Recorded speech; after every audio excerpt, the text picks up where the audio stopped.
Lectura del Santo Evangelio según San Lucas.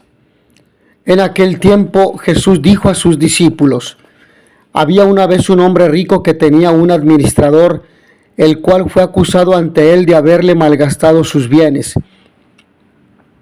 Lo llamó y le dijo: ¿es cierto lo que me han dicho de ti? Dame cuenta de tu trabajo, porque en adelante ya no serás administrador. Entonces el administrador se puso a pensar: ¿qué voy a hacer ahora que me quitan el trabajo?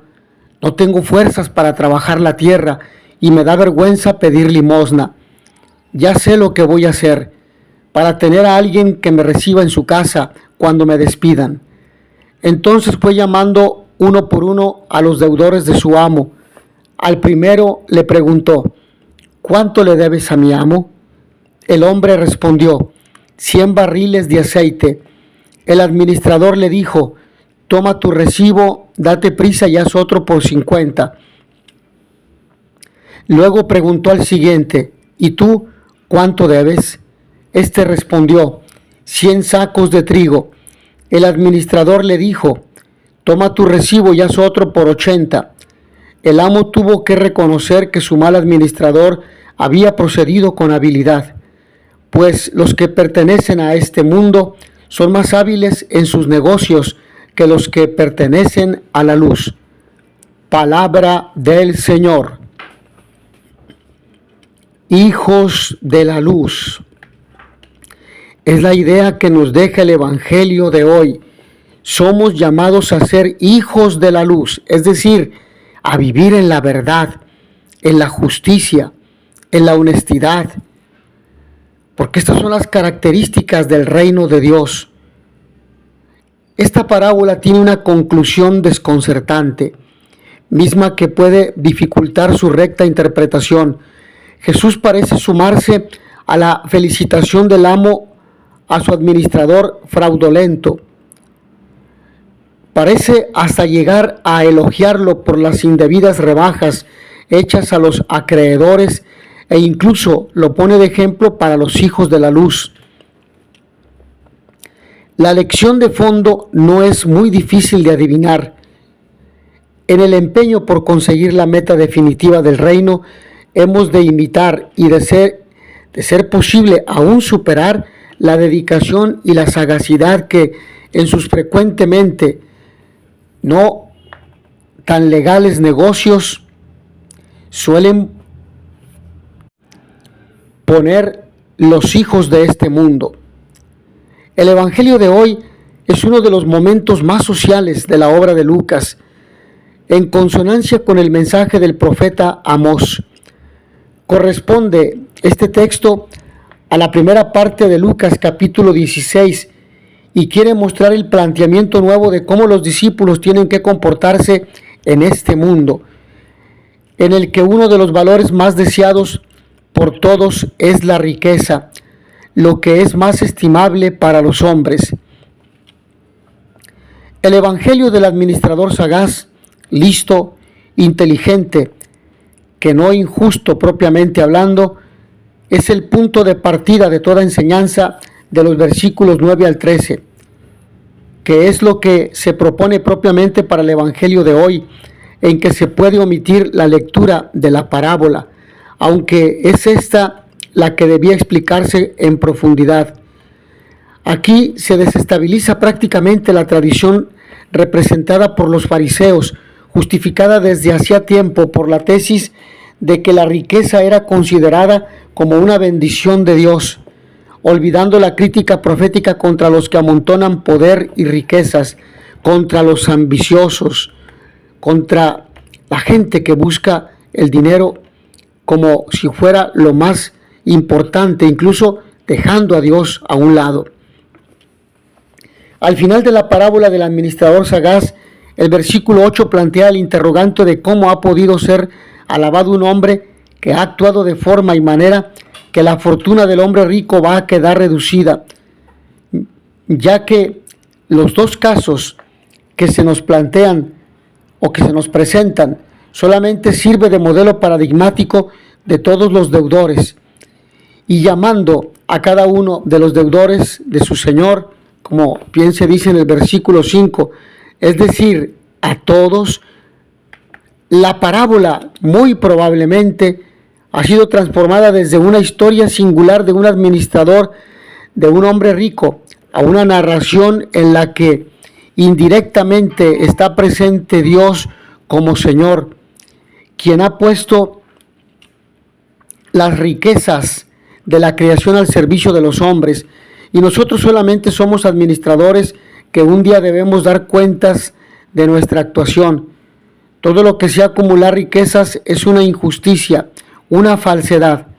Esa es la razón por la cual es alabado el administrador tras haber sido informado el Señor de su proceder.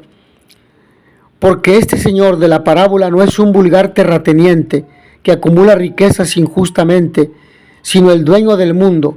La acusación o difamación que se había hecho de este ecónomo se va a volver en contra de los mismos difamadores. Este hombre es el que ha entendido de verdad la forma en que deben tratarse y usarse las riquezas en este mundo con equidad. Por eso el hombre rico de esta parábola ha pasado a ser el Señor, el juez de todos los hombres ricos de este mundo, que en vez de ser administradores que actúan sagazmente, se han quedado en ser ricos, acumulando riquezas, endeudando a los pobres cada vez más y exigiéndoles más de lo que pueden dar. El administrador, por el contrario, es un ejemplo. Él ha podido enriquecerse sin medida y, sin embargo, a la hora de entregar las cuentas de su administración, se encuentra con las manos vacías. En lo único que puede confiar es en haber actuado con prudencia, con sagacidad, con sabiduría y equidad con los deudores. La aplicación del versículo 9, yo les digo, hagan amigos con el dinero de la injusticia, para que cuando venga a faltar, los reciban en las moradas eternas. Es lo mismo que ha hecho el administrador de la parábola según la reflexión que él mismo hace en el versículo 4. El versículo 9 siempre ha planteado problemas de traducción, pero lo que llanamente se quiere decir es que en vez de hacerse con las riquezas que son engañosas, lo que debemos es preocuparnos de hacer amigos, es decir, hacer el bien con ellas, cuando se poseen o se administran. Con las riquezas lo que uno debe pretender es hacerse amigos, haciendo el bien, en vez de acumular poder. Esto es, en verdad, lo más práctico, prónimos,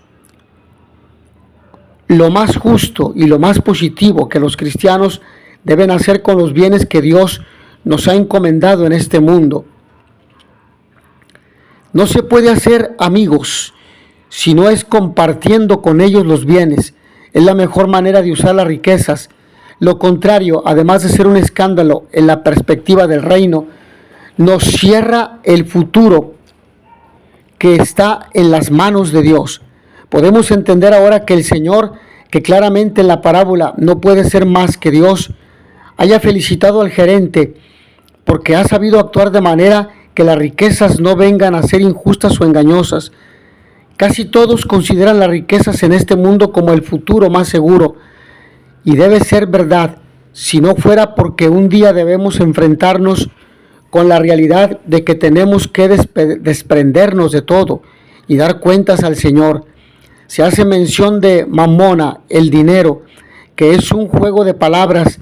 En su raíz aramea expresa esa seguridad y de ahí su injusticia, porque ellas roban toda la armonía, la equidad y la sabiduría humana. Un día hay que dejarlo todo. Por eso, lo verdaderamente inteligente es hacer lo que hizo el administrador, quien, al contrario de los criterios de los que sirven a dos señores, a Dios y a la seguridad del dinero, ha preferido servir a su Señor usando las riquezas que se le han encomendado para hacerse amigos de los hombres, en vez de contribuir a acumular riquezas engañosas para él o para el Señor. Pero no debemos dejar de lado la actitud fraudulenta de este hombre. Ciertamente ha sido sagaz y ha compartido el dinero, pero es un dinero que no es suyo. Es un dinero que es de otra persona y que ha dado mal uso. Es un dinero que ha utilizado para su propio beneficio, sin importar el de los demás. Se dice que la imagen de la comunidad lucana es un reflejo del objetivo social concreto que afecta a toda su obra, el equilibrio económico intracomunitario. Ello no significa, sin embargo, que tuviera en mente un programa de tipo sociopolítico para toda la sociedad. Los intereses profundos que mueven a Lucas se reducen a planteamientos de una ética que se implica en el seguimiento, en el discipulado cristiano, tratando por otra parte de dar respuestas a problemas concretos de las relaciones entre ricos y pobres y de las opciones que debía tomar su comunidad respecto de las riquezas para vivir de acuerdo con los criterios del reino de Dios. Lucas lo tiene claro: no se puede servir a Dios y al dinero. Por ello, aguardamos un Salvador, el Señor Jesucristo. En la primera lectura de la misa de hoy, Pablo comienza presentándose a sí mismo: sean imitadores míos y miren, fíjense en lo que andan según el modelo que tienen en nosotros, aquello que yo les he enseñado. Qué gran confianza y humildad la de San Pablo para presentarse como ejemplo a imitar. Qué bien se conoce: no soy yo, es Cristo quien vive en mí. Él vivía de tal manera que su única prioridad fue hacer la voluntad de Dios. Y dado que hacía la voluntad de Dios, esto le fortalece para poder exhortar a sus hermanos. Esta vez el ruego no es como otras veces, es de una forma especial, podemos decir dramática. Ahora lo repito con lágrimas en los ojos. Hay quienes se comportan en su vivir como enemigos de la cruz de Cristo. No quiere ni imaginar que algunos de sus hermanos se contagien de esta corriente. Podemos preguntarnos: ¿y quiénes son esos enemigos? El mismo Pablo nos lo dice: son aquellos que solo aspiran a cosas terrenas, que han cambiado a Dios, bien infinito, por la perdición.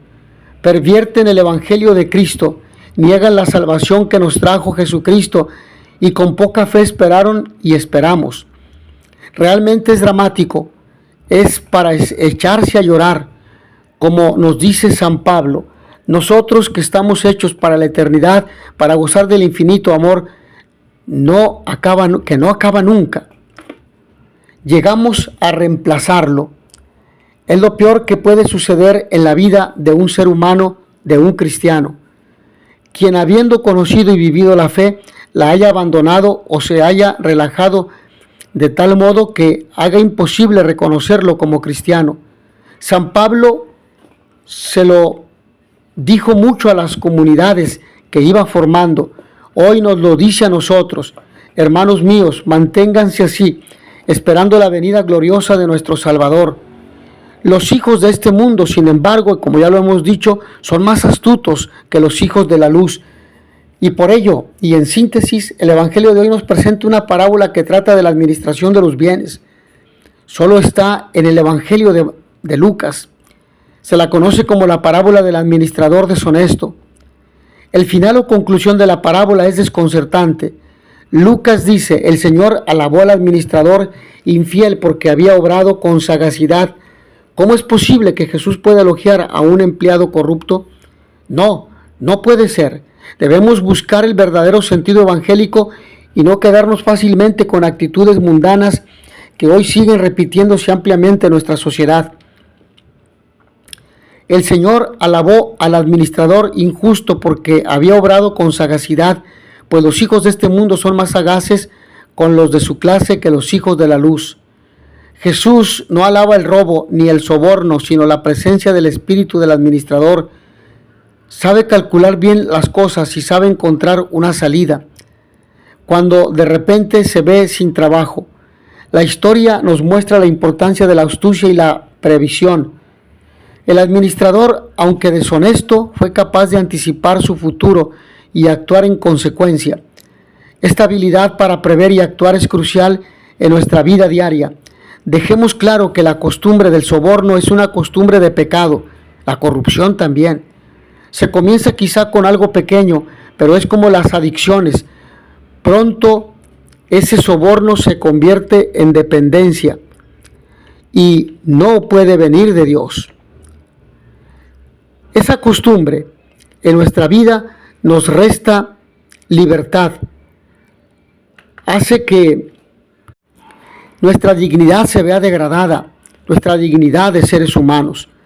Pidamos a nuestros hermanos que viven en una situación similar que miren al crucificado para que comprendan el valor de la coherencia cristiana y de la fe. Mis hermanos, que todos ustedes, el Señor los bendiga y les dé la paz. Y notitia veritatis proficere pax et bonum.